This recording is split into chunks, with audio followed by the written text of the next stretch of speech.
adolat islomiyda, shariat islomiyda, siyosat islomiyda, hukumat islomiyda faysala shariat. Faqat shariat islomiy bizda musulmon desak, ichimizdagi faysala bo'layotgan gaplarimizga tur dalildan bir dalilimiz bo'lmasa botil.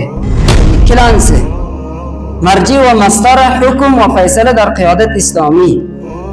Qiyodat islomiy, rahbariyat islomiyda bizda musulmon bir jamoada yashasak, bitta bizdan bir ishimizni faysala qilsa, nerdan faysala etsin? Qiyodat islomiyda, shariat islomiyda, siyosat islomiyda, hukumat islomiyda faysala shariat. Tamom faysalalar kitoblarga barobar bo'ladi. Sunnat Rasululloh sollallohu alayhi vasallamga barobar bo'ladi. Mujtahidlarning ijmosiga barobar bo'ladi. Har joydaki nusus va ijmo bo'lmasa, u joyda qiyosdan nishonlanadi. Mujtahidlar qiyosni bizga ko'rgazib qo'ygan. Faqat shariat islomiy bizda musulmon desak, ichimizdagi faysala bo'layotgan gaplarimizga tur dalildan bir dalilimiz bo'lmasa botil. Shariat tur dalil qo'yadi. Birinchi kitobulloh, Qur'ondan bir oyat bor. Shu gapni o'ziga aytasiz. Shu bo'lsin deysiz. Bir. Ikkinchisi sunnat Rasululloh sollallohu alayhi vasallam, payg'ambar sollallohu alayhi vasallamning biron gaplari bormi shu borada? Biron aytgan ishlari bormi? Sahobani biron gapi bormi shu borada? Mana shu ikki konishimizda arishki bo'lsa masalan. Ushlansa ijmo.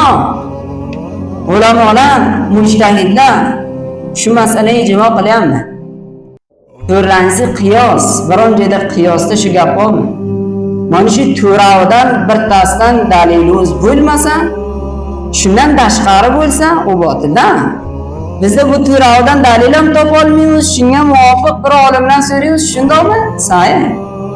Zarur emas-ki har qaysi bizda oyat o'qib. Lekin mana shu to'ravdan muxolif bo'lsa, u suratdan bu siyosat islomiy emas, bu qiyodat islomiy emas.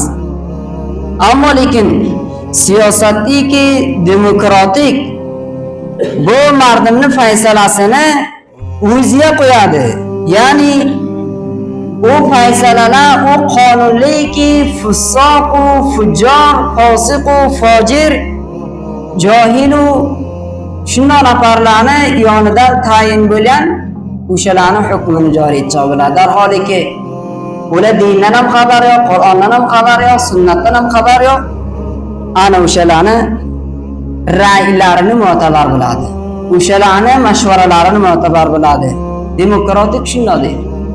Faqat har kimniki puldor, har kimniki qudratman, shunimi debdi mardimga tatbiq bo'lsin. Shu joriy bo'lsin deydi. Lekin mana bu aslan shariat bunday demaydi. Shariat halol va harom, yaxshi va yomon Alloh taolaning qonuni bilan, payg'ambar sollallohu alayhi vasallamning sunnatlari bilan ma'lum bo'ladi. Bidun u ma'lum bo'lmaydi. Har faysala bo'yt faysala Qur'oniy bo'lsin. Faysala muvofiq sunnat bo'lsin.